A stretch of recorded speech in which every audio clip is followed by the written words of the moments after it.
Bonjour Jules Corchet. Bonjour. Vous êtes le rédacteur en chef de ID-Mag, le magazine des Ivoiriens démocrates. Tout à fait. Pouvez-vous nous en dire plus sur le concept du magazine? En fait, le magazine a été créé suite aux événements douloureux que la Côte d'Ivoire a vécu au mois d'avril.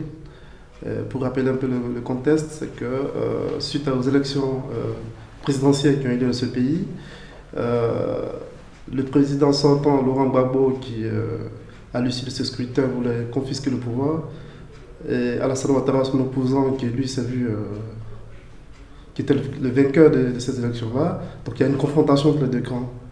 Et le pays était complètement divisé, il y a eu une crise armée qui s'est produite dans ce pays-là.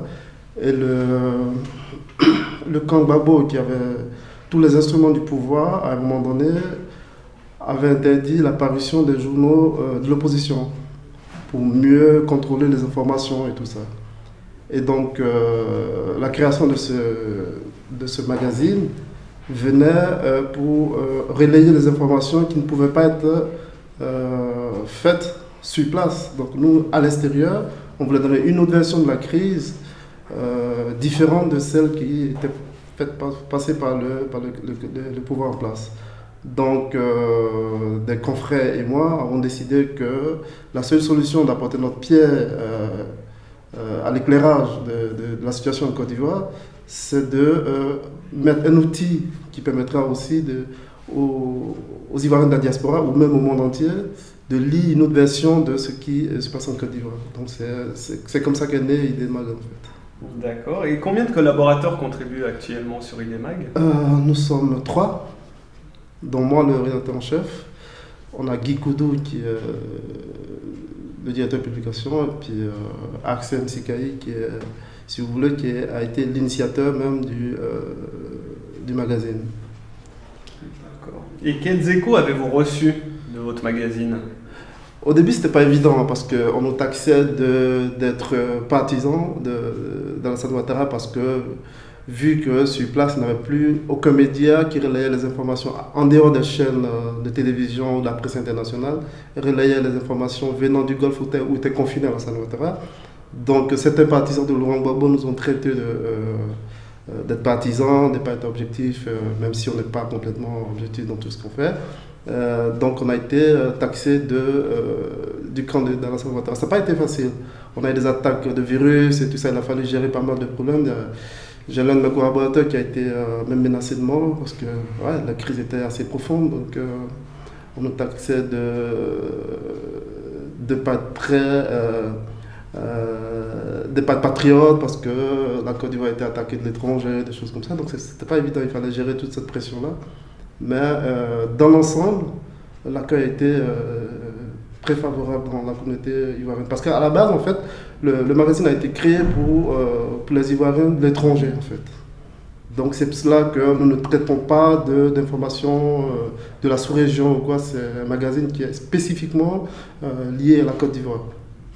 D'accord. Alors vous l'avez dit, la Côte d'Ivoire connaît une période de transition suite à la chute de Laurent Gbagbo. Comment voyez-vous l'avenir de votre pays? Moi je suis, de façon générale, un afro-optimiste. Hein, parce que je pars du principe que rien sur cette terre ne reste en l'état indéfiniment. Il y aura toujours des changements. C'est le temps que les choses mettent à se mettre en place qui font qu'en tant qu'être humain, on est souvent impatient. Mais je suis convaincu que ce soit la Côte d'Ivoire, l'Afrique ou même des points chauds dans le monde entier, les situations se mettront en place petit à petit. Mais c'est nous qui sommes impatients, c'est nous qui mettons trop de pression vu qu'on veut le changement tout de suite et maintenant. Mais je suis optimiste, je suis un afro-optimiste. C'est vrai que dans nos pays, tout ce qui se passe dans nos pays, que ce soit dans le monde arabe ou le monde africain subsaharien, c'est des révolutions qui se mettent en place petit à petit. Mais nous avons le malheur du fait que tout ça se passe sous le regard des médias du monde entier, de la nouvelle technologie. Quand on prend l'exemple de l'Europe, ça fait 200 ans que l'Europe a traversé des histoires terribles. Mais cela se faisait Je veux dire, il n'y a pas de médias, toute la nouvelle technologie d'aujourd'hui, donc Dieu seul sait le massacre qu'il y a eu ici. Mais le malheur de notre pays aujourd'hui, c'est que tout se fait sous la face des médias et tout ça. Donc le moindre truc, c'est amplifié. Souvent même, c'est des trucs assez banals qui se passent dans ce pays-là. Mais c'est tellement amplifié qu'on a l'impression que l'Afrique est en train de s'écrouler au fil des années. Mais ce n'est pas le cas. Quand on fait le bilan, au fil des années, on se rend compte que les guerres civiles ne sont plus aussi répandues que les États il y a une vingtaine d'années.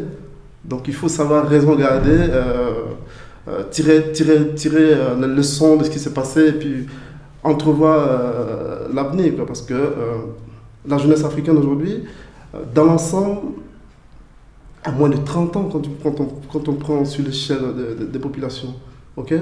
C'est une jeunesse aujourd'hui qui est fréquenté les grandes écoles, a un savoir assez intéressant, mais qui malheureusement, pour des intérêts qu'elle ne maîtrise toujours pas, économiques, sociales et tout ça, quand une certaine élite s'installe au pouvoir et qui ne veut pas ouvrir les portes à cette jeunesse-là, à un moment donné, ça crée des frustrations et c'est ce qui emmène ces jeunes-là à un moment donné, soit à prendre les armes, soit à descendre dans la rue.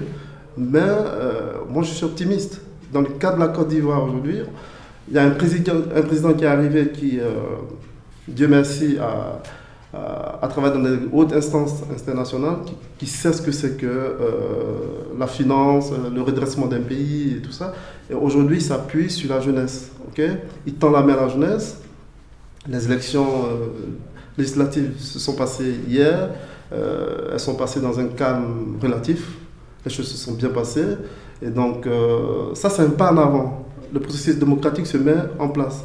Maintenant, le travail qu'il faut faire, comme je le dis souvent, c'est la pédagogie. Parce qu'il faut éduquer les plus petits. Il faut leur enseigner ce que c'est que la démocratie. Parce que dans nos États, c'est que quand il y a des élections et tout ça, les populations ne votent pas par rapport au programme de gouvernement d'un individu qui vient se présenter devant eux. Ils votent par rapport à l'ethnie. C'est-à-dire que si toi, moi je suis du Nord et qu'il y a un candidat du Nord qui vient battre sa campagne, moi je vote parce qu'il est du Nord. Je ne vote pas par rapport à son programme de gouvernement. Et c'est ça qui est dangereux. Et comme ces populations, comme les politiciens savent que les populations sont analphabètes, ils jouent, moi je dis qu'ils jouent sur ça. Et ça c'est très très très dangereux. Parce que si on savait, si les populations se mettent un tout petit peu dans la tête, que ce qui compte pour le pays, ce qui compte pour eux, ce n'est pas l'affiliation ethnique. C'est le programme qui doit diriger leur choix. Mais ça c'est de la pédagogie comme je dis. Il faut, ça c'est à nous aussi. C'est à nous aussi médias de mener ce combat-là. C'est pas évident parce qu'on a vite fait dans nos pays, comme je vous dis, de nous taxer d'être pro ceci, d'être pro cela. Mais cela dû au fait aussi que la plupart de la presse dans nos pays, les dirigeants de presse sont d'abord des militants de partis politiques. Et ça aussi, c'est un gros problème. Il faut aussi une vraie pédagogie dans ce sens-là parce que la plupart des journaux appartiennent aux leaders politiques. Il y a des conflits d'intérêts. Voilà, des conflits d'intérêts. Les gens ne sont pas objectifs dans ce qu'ils disent. Et donc, du coup, la population se sent complètement flouée. Aucune information n'est réellement basée sur les faits réels parce que c'est tout le temps tronqué pour faire plaisir aux responsables du parti.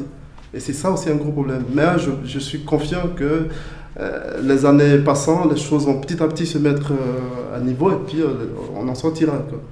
Jules Corchet, on vous remercie pour ce témoignage. Je vous remercie. Et on vous souhaite une bonne continuation à votre magazine et aux Ivoiriens. Merci.